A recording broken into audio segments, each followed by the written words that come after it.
One of the questions I really wanted to ask you, man, is that what is black media's obsession with Tupac?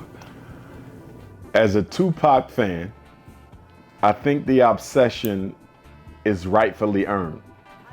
Because when we look at Tupac, you have your gangster rapper mixed with your social activist, mixed with the fact that he is the child of one of our greatest female revolutionaries, Afeni Shakur, a black woman who defended not only herself, but the entire Panther 21, full acquittals, I think, for just about everyone, when they were framed by COINTELPRO and falsely accused of plotting to blow up some New York City buildings. Wow.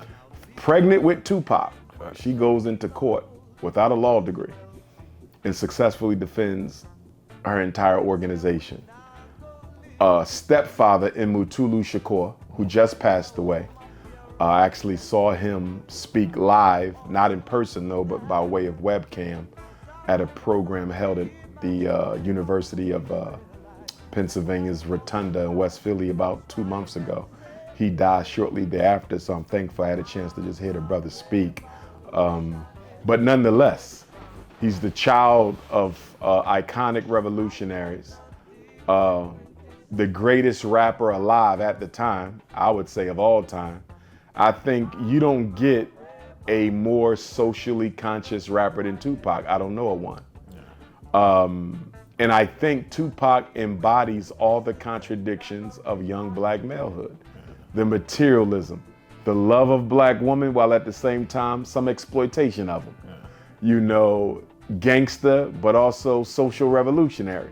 So I think people are so enamored with Tupac because he represents all of the dichotomies, contradictions, insecurities, and greatness that lies at the heart of what black men are and what black men can be.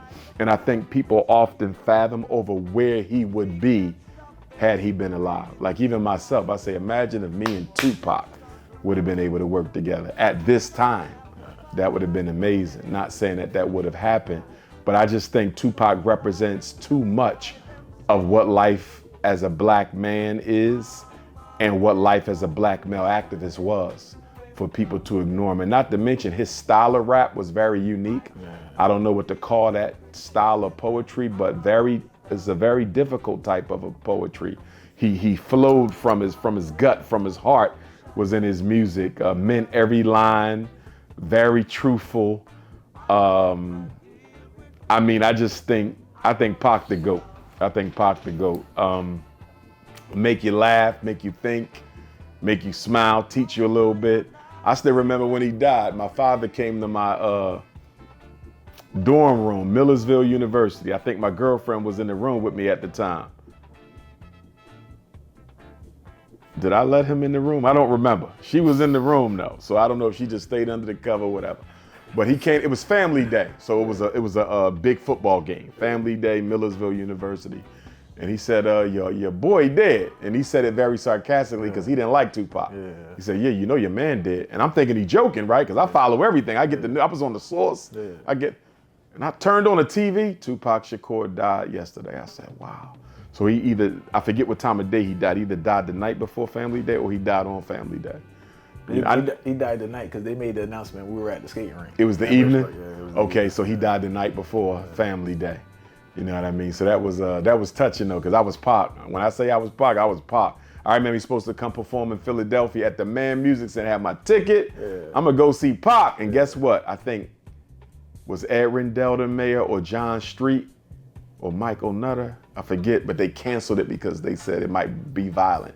Tupac might bring a lot of violence to Philly. The one time I was going to get to see Tupac and they canceled it out. I remember when Big was murdered, we was about to have our Spring Fling concert. Me and my secretary of the Black Student Union, I was the president, we always go to Cheney, Lincoln, Westchester, a couple other colleges, and we slide flyers under all the doors. And she turned on the radio, we leaving Millersville, I think we headed to Cheney. They said, Notorious B.I.G. was shot and killed last night in L.A. And guess who's on the flyer?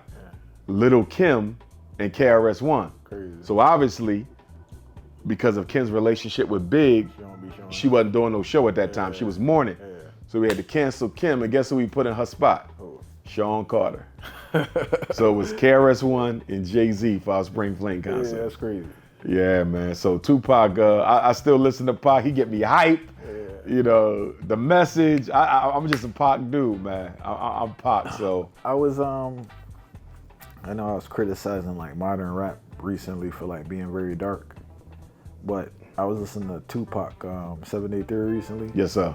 And I think what you mentioned earlier, he does a unique job of capturing that darkness of the black male psyche and that struggle with mental health. Even though the wording isn't modern wording that we would use for mental health, but if you really analyze it, it's a specific song, Crazy. I forgot to do he did the song with, but Cant Go Back, puffing on loud with shit. Yes, sir. I know you're talking about. I was like, yo, really? Got me going crazy. Yeah, you really capture dudes going through it, or even like a song like Pour Out a Little Liquor. You know? Both of those songs on Above the Rim soundtrack. Yes, sir. But yeah, he really, as I said, the wording is different with our modern times on how we identify mental health. It is. But he really, I don't know if he knew what he was doing, but he was able to verbalize or articulate what a lot of brothers were going through, their insecurities. Almost like a early advocate of mental health in a way. I think it was. Yeah. I think it definitely was. The modern rappers out here now is more of a complaining, not necessarily an analysis of the psyche mixed with a hopeful message. I think, from what I heard, I think at the back end of the Pac thing, it's a little hope in there. Or, I agree. Or inspiration for the future. And it was very relatable. Yeah. Because for me, I wasn't a girl chaser. I wasn't materialistic. I didn't party. I didn't smoke. I didn't drink. And I could still relate to Pac's music. You feel me? Because he had enough. It was so socially and psychologically relevant, to your point, that I didn't skip a beat. Now, he still had that other side for those who was in that. But he had enough for the regular guys. He had enough for me as an activist and a student leader. He had enough in there for me. Whereas with Big, I grew to appreciate Big after he transitioned, because while Big was alive, you know, it was all Versace. You know what I mean? It was very materialistic. He could rap, but I couldn't relate to it because I wasn't into that. Not that there was anything wrong with it per se, but I wasn't into that. I wasn't, you know, the big man and the Benz and the Versace's and the Cristal. I wasn't into that. So, and I didn't want to be into that. So but I knew Pac before Big anyway. So I never gravitated. But now that we're talking about it, man, I just feel like with the Tupac, I guess he had that duality because he was a regular dude at his heart. He was a brilliant He was a person. regular dude. You get what I'm saying? He was a regular and dude. For whatever reason, he had this other facade. I can't even say it's the other part of him. I really truly think it's a facade, but he had this other part that he presented to the public, and I think it came out in the music. Okay. I don't know if it was a facade. I think he had it in him. Yeah. You know, because when he shot at them police for harassing that brother in Atlanta, he took a big chance with his life. Like, he could have died or even went to jail. But I do think because he was short in stature and because he had a big heart, I think sometimes he had to present himself as tougher than what he was, you know, as a means of self-defense. And then him and his mom, I think that pulled a lot of men and women towards Tupac with Dear Mama. Big tune, yeah. And what's the one for the ladies? Keep Your Head Up. Keep your head up, man. Like no other rappers really had a song like that at that time. Some of them have made some sense, but he really earned the respect of black women with that. But, and that's why I'm conflicted with this, like, this deity that Tupac has become, because even though he made those songs, he has so many songs that trump those songs with the message. You get what I'm saying? So, like, he has Dear Mama, right? Yeah. But Pac got some crazy songs, He do. especially when He it do. comes to females. So it's He like, do. he has more of those songs than that song. And what I've learned with artists is that they all have that aspect in them. They may not be able to release it due to the record company, but they have that in them to produce that type of music. Okay. And I just think that, like, you know, no disrespect to Tupac, but I'm still confused in regards to, like, it seems like they just put up that message and those songs and they disregard the other songs that kind of wash away those songs.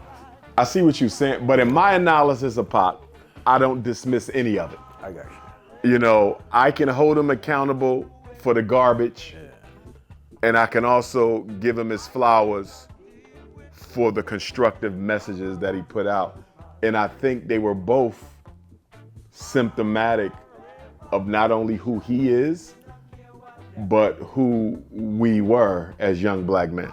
I think we all had that in us. I think it is the contradictions and the dualities that made him so special, because he was willing to bear his heart on wax to a degree that a lot of other rappers did not. And one of the lyrics that really, I think, capture the essence of people and the duality within everybody, the polarity, when he said, "I'm not a killer, but don't push me." And I think that too many times we identify killers as like absolute killers, and that's not the case, bro. That's put true. Put in the right situation, yeah. Almost anybody can. You get what I'm saying? Yes, we sir. have to give thanks that some of us have been in that situations, and for whatever reason, we didn't fully go through certain things, and you have to give thanks. But that line touched me so much because it just shows that everyone has that within them. And just give thanks you didn't cross that line, you know? And you know, also, when I look at Pac, or even Big, you know, they're deaf. And when Big died, bro, I can still see it right now. When Pac died, I didn't go off campus. Yeah. But you know, we all decorated our dorms in Tupac pictures and magazine cutout. My whole dorm was not just me. Every brother, right on, source, all of it. The whole. We went to the library, printed out pictures. The dorm door, the dorm room door became like a Tupac mural almost. It was a mural. Yeah. When I went to Lincoln and Cheney, the day Big died, I'm there the day Big died. So he died the night before. The next day, we had Lincoln and Cheney in Westchester. I wish I would have taped it. Every dorm room door and the dorm itself door, the main entrance to the dorm, was decorated in Big. They had the biggest speakers you could find, blasting Big out of every dorm. You could go nowhere on Lincoln's campus or Cheney's campus and not hear Big's music loud as day. Me and Moana is her name. Shout out to Sister Moana. She's York, PA. She was my secretary. And every time we needed to give flyers out, Moana never turned me down. She always, and Tamika was the other sister. Every time I needed to drive, we drive and do the flyers. Shout out to Moana. And we was just in awe. Yeah. They literally decorated the whole campus in BIG memorabilia, and the music was blasting. Yeah. And the administration let them do it because they know that was, you know, normally they say turn that music. I mean, it was, you could feel the bass in you, like boom, boom, Notorious. Yeah. I said, wow. Then we went to Cheney. It was the same thing. Westchester, not so much. White school. Yeah. You know what I mean? We saw some of it with the brothers and sisters, but Cheney and Lincoln, I wish I would have taped that, bro, because that was a part of my experience that I didn't record. But to be there on the day Big died, the two oldest black colleges in America, and to see that, I'll never forget it. And there's another thing I wanted to touch on, man, is that the violence with black youths, right? Mm-hmm. I have a theory that is mostly done for attention. I grew up in East Orange. Now, the violence or the homicide? The homicide. But what I'm noticing with the youth, and I know this is when I was teaching, that's where I came up with the theory, is that because they're unable to gain that attention through material, because the market's different now. The street hustling is like totally different. It is. Right? And most dudes outside is pretty much broke. They're moving towards violence for validation and attention. And the reason I think I call attention a new currency. The reason I say that's because what I'm noticing is that after they commit a violent act, they publicly declare it. You get what I'm saying? I see what you're saying. I'm doing a violent act and I'm literally putting it on social media so everyone knows that I did the act, knowing I'm gonna get locked up for it. But I disregard that because it seems that the attention I'm gonna receive is the most important thing. I do. That's why I kind of see like. I see your point, and I do believe it's true for a lot of them. Yeah. I don't think it's true for most of them. Yeah. But from a gang perspective, you joined the gang for validation and notoriety. Like a team in a sense. You know? Absolutely. So if you're given the order to take someone out, you may very well do it for the status it's going to give you in the organization. Yeah. The side where I disagree, so I do agree it's true for many. For those who it may not be true for, I believe the stress and the depression with the economic desperation and the trauma from failed family life and absentee dads and psychologically unavailable moms and the miseducation system, I think a lot of it is stress, ticking time bombs, and poor coping mechanisms. Like you said earlier, we're not taught how to deal with our emotions. And I believe the black on black homicide crisis is the perfect example of a black man feeling disrespected, oppressed, without options. I don't know where my life is headed anyway. The least thing I can do right now is reclaim my respect by taking his life. And in many regards, I believe that black on black homicide is such a big problem because for a lot of black men, the only power they feel that they can ever exercise is the power they use to take a life from another black man. You know, because to be able to take your life, to end your existence, that is powerful. And it is very tempting to someone who feels absolutely powerless. Because it's not uncontrolled rage. Some people would say the black on black crime epidemic is uncontrolled rage. I completely disagree. You know why? We rarely, if ever, accidentally kill white folks. You see what I'm saying? It's controlled. It's very controlled. If a white person comes down the street in the middle of a drive-by, we stop shooting till they get through safe passage. And then we'll start shooting again. If it was uncontrolled, there would be more non-African casualties. And it's not. So it is controlled. They will not release it on a boss. They're not going to release it on a snow bunny at the movie theater for saying something out of pocket necessarily. But let another black person disrespect me. They gonna get it. The Chinese gonna get a pass. Arab gonna get a pass. Caucasian gonna get a pass. I ain't giving a black person a pass. And why am I not gonna give them a pass? Because if my life isn't worth much, neither is theirs. What did Tupac say in Juice at the lockers? He said, cause I ain't shit. I ain't never gonna be shit. And the minute I decide that you ain't gonna be shit, pow, so be it. I don't know if he made that up or if that was in the script, but that little piece right there captured the heart and soul of why black men find it so easy to kill other black men. We were never taught to value African life. And the women are catching up. I had a sister pull me to the side. She said, Dr. Umar, you keep talking about black on black males. Have you been paying attention to the killings of black women by black women? Right. How they running up on each other, how they killing each other in the prisons? She said, it may not be as bad as the men, but it's quickly getting there.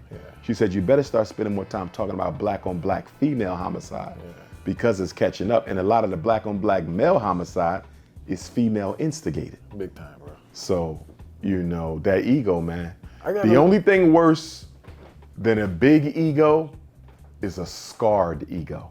Because a scarred ego has no tolerance for disrespect. It's already bruised. I'm already hurt, and you got the audacity to crush me again? Not this time. I might go to jail for 20 years, but guess what? In the moment I see your lifeless body, I'm going to feel like I accomplished something, even though it was bad. I was able to take a life, so never again will someone be able to claim that I'm powerless. That gun in my hand, my ability to close your mouth permanently, that's tempting to somebody who ain't used to wielding power. No, it's facts. And with the female violence, I noticed at the school I was at, I would say that, like, truthfully, 95% of the fights were females. And what I'm noticing with the female culture now is that because they're praised again, they're being praised by the males for the violent behavior. But it just seems like a natural flow that it would lead to homicide because most of the jumping and the fighting are the girls, bro. At the school I was at. I don't know about I see what you're saying. No, I'm seeing it. I'm hearing about it. The girls was getting it in, yeah. But I'm also wondering, not to unjustifiably implicate them in the crisis, but I have to consider whether or not that hardcore lesbian culture has something to do with it. Because in Philly, you know, and it may have calmed down a little bit, but at least 4 years ago and prior, so let's say 2019, just before COVID, let's say Obama comes in 09. So from 09 to 19, those 10 years, Philly high schools had a strong lesbian gang energy. And it was heavy. With the lesbian gangs, if you wasn't down with us, you know what I mean, you become a victim to us. And a lot of sisters voluntarily became hard, even if they didn't turn gay, they became hard so they could survive. And they aligned themselves with the lesbian gang. So I'm just wondering if, you know, some of that toxic lesbian energy did not play a role in the wave of homicide violence we now see amongst black women. I think it's to me, and this goes back to black parents being more authoritative, because I think we become too democratic. Yeah. And I think black parenting has become too democratic at the wrong time. Yeah. You could have been a better democratic parent 30 years ago.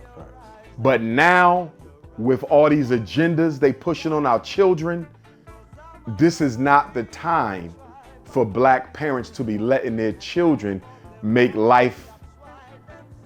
lifelong irreversible decisions. Not to evoke Dwayne Wade and Zion into this, but as an example, right? I just feel that a parent letting their child decide that they're going to live the rest of their life as the opposite gender at such a young age, I think that's a decision that to come back to haunt them if that child ever gets to a point in their life where they're no longer comfortable living the artificial identity. Yeah. You see what I'm saying? That the suicide rate amongst that crew is through the roof. It's very high. That's why I don't know why they let them. It's through the roof, man. The homosexual men, lesbian women, especially the ones who go to sex change. Once they get that sex, because you can't go back. You can't go back. When you go through that, they remove your testicles. Yeah. They remove your ovaries. You can't go back. What we doing? Yeah. And you know, one day them kids, he might become a Christian. Yeah. You know, become a Hebrew, get into African culture, might become something where he wants to reclaim his God-given essence. Right. And you didn't already let them steal it away from your child. I just think black parents need to become more authoritarian. And I think we made a big mistake at the turn of the century, because that's really when they started introducing the anti-child abuse message and punishment from the Department of Health and Human Services through DHS. I remember being in grad school when them laws started coming down, saying you can't spank your child, or parents could be arrested if they too brutal with the abuse, with the punishment. Black parents should have never swallowed that, because if you look at it in retrospect, what they did was, we about to come with the pedophile agenda, we about to come with the rainbow agenda. What we gonna do is we're gonna make sure black parents have been conditioned to not punish them. Right. So when we come in with these alternative agendas, the children are gonna be able to do what they want, because the parents are gonna be too scared to touch them. Yeah. So the way they rolled that out, it was perfect. First, we're gonna rebuild the black house into a democratic home where children make the decisions on what they're gonna do with their lives. And then we're gonna hit them with the rainbow bomb, hit them with the pedophilia bomb. And they're not done with the pedophilia bomb. Yeah. Oh, they're not done with that. I believe we just had a DSM-5 text revision come out. DSM-5 and DSM-5 TR. I don't think, where are we at DSM-6? Either way, we got a new DSM out. They normally come out every 10 years. Yeah. That one just came out a few years ago. The next time we get another DSM, 7 to 10 years or so, we in 2024. Nat Turner's bicentennial was 2031. The next time we get a DSM, I wouldn't be surprised if pedophilia illegal. Yeah. If pedophilia is not legal, they will at least reduce the age of majority. Right now it's 16. Yeah. It's going down to 13 or 14. Yeah. It's going down to 13 or 14 because there's too much power. Too many powerful men are behind the pedophilia agenda for one reason. If they get caught, they don't want to go to serve time for it. Period. Period. All these pedophiles, the whole Jerry Epstein thing, and he was not the face of it. They just made him the face. You know, there's too many children being sexually trafficked in this country. Yeah. Too many children. So yesterday, they just found 200 kids somewhere. Get out of here. You mean to tell me I just found another bunch of 200 kids and y'all don't know who's selling them? Yeah. It's because the government is involved in all this. Yeah. And I just believe to protect the predators, they're going to have to legalize pedophilia, because at the top of this are rich, powerful white men who don't ever want to have to go to jail for abusing children, because you know what happens to you in jail. They're going to kill you if you abuse children. You saw what they did to Jeffrey Dahmer. Yeah. You know what I mean? Somebody else, I think they cracked up too. So they won't survive jail. So the pedophile industry needs the rich elites that control it to be unpunishable. Yeah. So I believe the age of majority is going down to 12 or 13. So like these missing black girls are they like snatching them up, or like how are they like? They snatching them up. Yeah. They snatching them up. And they being more aggressive too. Cause first of all, you got different rings of sex trafficking. Yeah. And I'm gonna say this, damn near every race has their own ring. Yeah. You got the Asian ring of sex trafficking, you got the Arab ring of sex trafficking, you got the Latino ring of sex trafficking, you got the white/government ring of sex trafficking, and you got your black ring of sex trafficking. You see what I'm saying? And the reason why people getting away with it, because a lot of the recruiters are women. Yeah. So if they're using a woman to get a woman, her guard ain't up. Yeah. And they're using normal people. You feel me? These are regular people. I saw an interview with a sister who's a sex trafficker of children. She operated in the church. Yeah. She was on the choir. Yeah.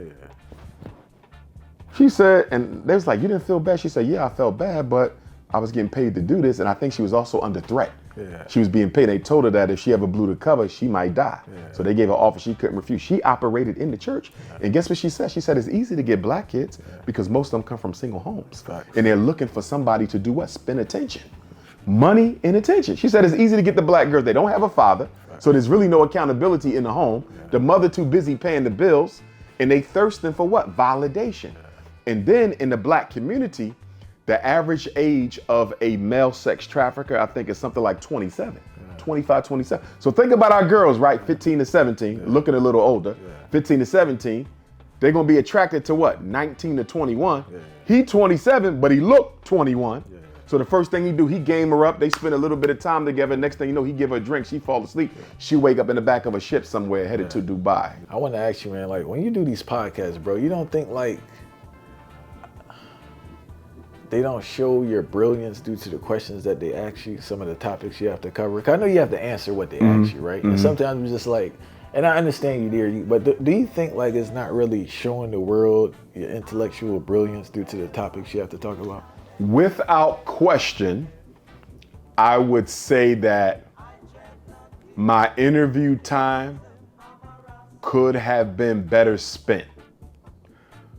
About half of the interviews I've done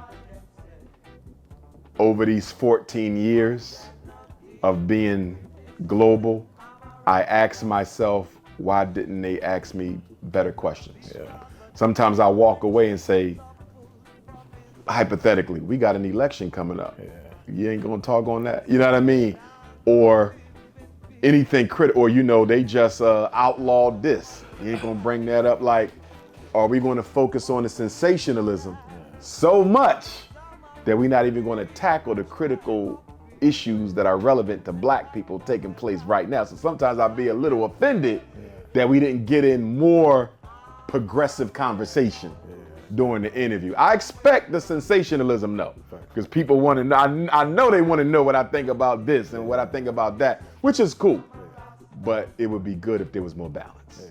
It would be good if there was more balance. You know, ask a few more politically relevant questions, a few more educationally relevant questions, you know, a few more psychologically relevant questions, tap into the expertise a little bit.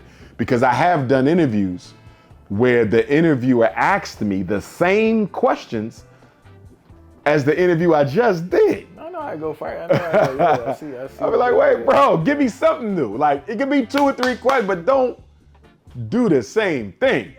You know what I mean? But what I do now is sometimes I might, you know, give some questions to make sure we hit on some stuff. But it's the gift and the curse. And you know, with me, no matter what questions I get, I'm gonna always lace it with, lace it with something that's politically constructive. You know what I mean? Because I've been on some interviews, like I was on this one cat interview, he wasn't that well known though. And he just asked me a whole bunch of bullshit. I'm like, why am I here, bro? Like, I don't want to answer that. Like, that's not even, I don't even care about that. Like, you know, so sometimes you could tell it's purely for clicks and views. You know what I mean? But I take the good with the bad. And the last one too, man, you may see this as a BS question, but being that you speak about marriage a lot, or that's the demand. I know this is like the last year, but on this marriage ride. Being in the position that you're in, how do you find it realistically building a relationship with a woman to the point where you would consider marriage? For me, marriage is going to be quite a mystery because I care for my mother. And we live in an age where African people are selfish. And so one of my barriers to marriage would be, am I likely to find a woman or two? Because I plan to have two. Am I likely to find a woman who's going to be that selfless and that committed to me that she will help me care for my mom? Because I've heard the stories about people who have put their parent out of the house for their spouse. I don't know how you do that. Like, I know people who know men who moved their mother out the house for their wife because she didn't like the mom. Or the wife moved the husband out moved the father out for the husband. No woman coming before my mother. You know what I mean? That's my mother. She gave me life. So, you know, for me, and I'm very close to my mom. I'm a mama's boy, oldest son. You know, so for me, I don't know if it's realistic for me to think I'm gonna find a woman who's gonna be willing to help me care for my mom. You know what I mean? So that's just one. Let's put my queen mother to the side and let's just look at my life's work. I think a lot of people think I'm joking because of the memes and the sensationalism and the gifts and all that folks make, which is a double-edged sword because on the one hand, it guarantees circulation of my message. On the other hand, it trivializes a very serious message. And so when I meet sisters and they see how serious I am about the freedom struggle, they be taken aback. And I'm looking at them like, what did you expect to me? You see my videos, you see the lectures.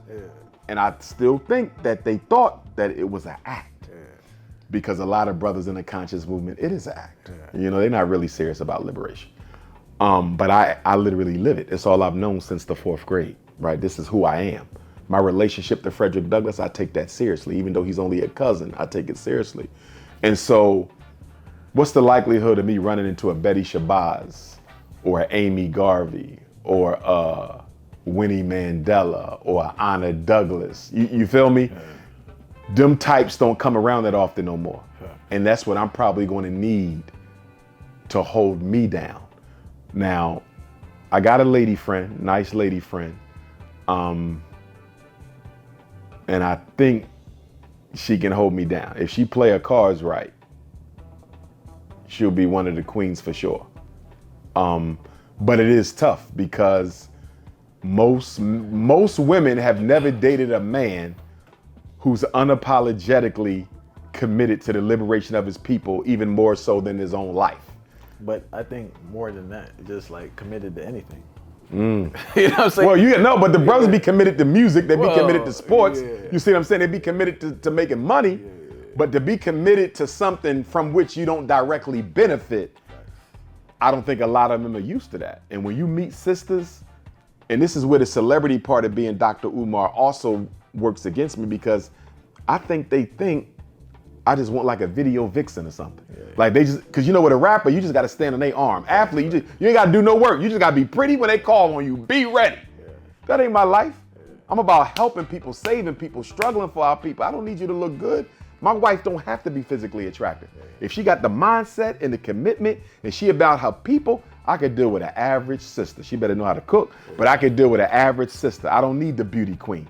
But, you know, I ran into a lot of women where it's like, why you even introduce yourself to me on that level? Because you ain't about helping nobody. You ain't about serving nobody. And see, what I'll do is I'll put them to work, because you got to see if they can do work. I'll give them something.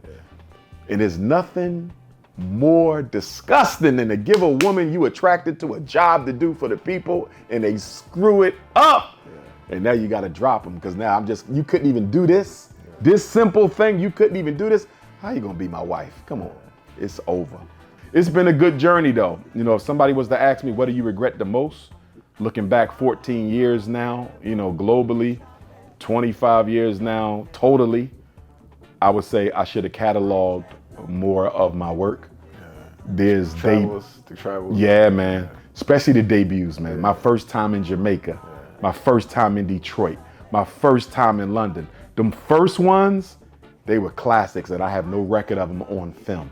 I wish I would have cataloged more of my work. I wish I would have kept a journal of these 14 years, like a travel diary. Oh my God, that would make for some good reading, man, because so much you go through behind the scenes with the promoters, the hosts, the interviewers, the people, the haters, the government, the cops. You know, people saying we got to shut y'all down because I got too many people in here. And sometimes they'll look out for you. Cop will come and say, I know we're supposed to shut this down, Doc, but I'm a fan, so we're going to leave y'all in here. Just don't let nobody else in. Just a lot of the little things. The elders who come up and give you hugs and talk to you. The children of famous people. Let me give you one.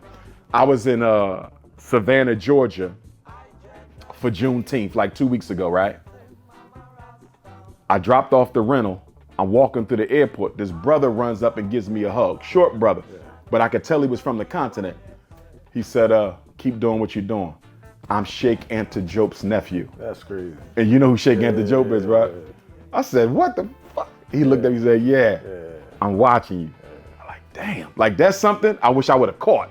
You know what I mean? Because I ain't never ran into a relative of Sheikh Anta Diop before. He said, yeah, I'm his nephew. And I followed him. Like, damn, that's a hell of a validation right there.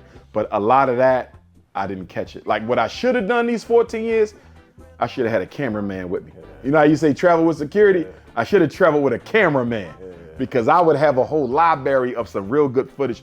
So I regret that. I regret not journaling, even with the FDMG. Imagine if I would have built an FDMG every day for the past 5 years since we bought the school, or 10 years since we started raising money for the school, when they sabotaged my GoFundMe, when they spray painted, when the IRS audited me. You know what I'm saying? When I had to go to the Pennsylvania State Board for my credentials. Like, I wish I would have just captured my thoughts, feelings, and experiences in those moments, bro. I didn't do a good enough job documenting. I regret that more than anything else. 2 things I wish I had before I started my work. I wish I would have been married before I started my work. If I had a wife before September 18th, 2010, when I did that interview in Chicago, and October 30th, 2010, when I did that lecture in Harlem, because it was those 2 events that really pushed me forward. If I had a wife by my side this whole 14 years, I'd probably be on my 5th school by now. You see what I'm saying? Like, I can admit not having that helpmate has held back how much I could have got done for the people. Explain for those watching that don't understand the importance. Because number one, when you're single, and I'm gonna get credit, this credit goes to Elder Lawrence. He's a Rastafari out of Syracuse. Shout out to Baba Lawrence. He came up, we was driving somewhere. We was somewhere, Baba Lawrence said, I can't wait till you get married. I said, why you say that, Ross? He said, because you don't know this, but when you have a wife, you stop searching. He said, because you single, even though your priority is the work, subconsciously, you might not even know it, you're still hunting. You're still hunting. That's taking away from your focus. Yes, he said, you can't tell. I'm like, nah, I said, nothing come before the work. He said, you can't tell. Because you're single, you're still looking. You might not even realize you're looking. I said, damn, that's true. That's true. He said, even when you think you're not paying attention to the women, you are. He said, when you get a wife, you'll finally see the difference.